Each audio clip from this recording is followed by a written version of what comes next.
Quand on dessine ou lorsqu'on écrit, il faut être surtout près de soi-même, quoi. Il ne faut pas chercher à s'adapter à tout prix à un public.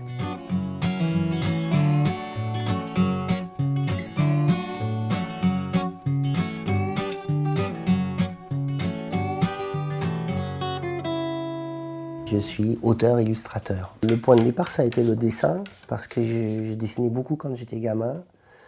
Et je dessinais en me racontant des histoires, en fait. Donc je faisais du dessin narratif. C'était du dessin, bon, c'était beaucoup des batailles, des histoires de baston, tout ça, mais des trucs de garçons. Et puis par la suite, en fait, je suis venu presque par un glissement continuel comme ça vers l'écriture.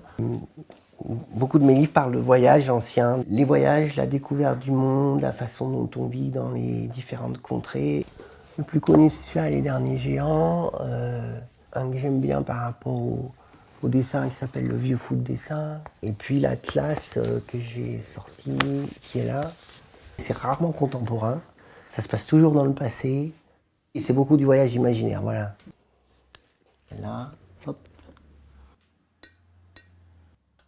Mon trait, mon travail, il découle vraiment de mes dessins de gamin.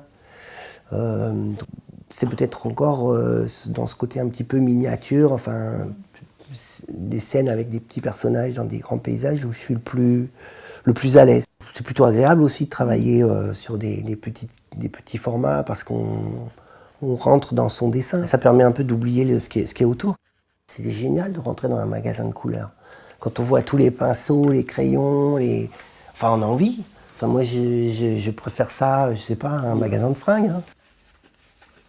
L'idée de ce livre était de faire un très long voyage qui part d'Italie jusqu'en Orient, vers un royaume qui est mystérieux, qui n'existe peut-être pas, qui s'appelle le royaume du roi des Trois Orients.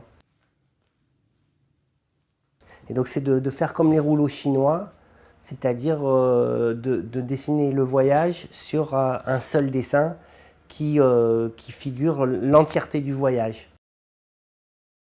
Je me documente beaucoup, j'adore me promener dans l'iconographie, dans les images, dans la cartographie. Ça m'amuse plus de gamberger sur des gravures et puis d'extrapoler à partir de paysages anciens, puis de les réinventer. Voilà, les petits loups pile-ou-face. En fait, ça c'est une série qui est toute récente. Sur un bateau, c'est comme une petite famille d'adoption. Il y a un capitaine qui s'appelle Boniface Pile-ou-face, il y a sa nièce qui s'appelle Lou Pile-ou-face. Donc j'ai eu envie de faire carrément la maquette du Coriace. Puis comme ça me permet de me promener dedans, puis de regarder où je place mes personnages, etc. Donc c'était très amusant à faire. De conserver une forme de jubilation quand on raconte une histoire ou quand on dessine et dit « Ah ouais, ça c'est chouette ». De continuer à s'amuser avec des mots, avec des dessins, c'est ça qui reste proche de l'enfance.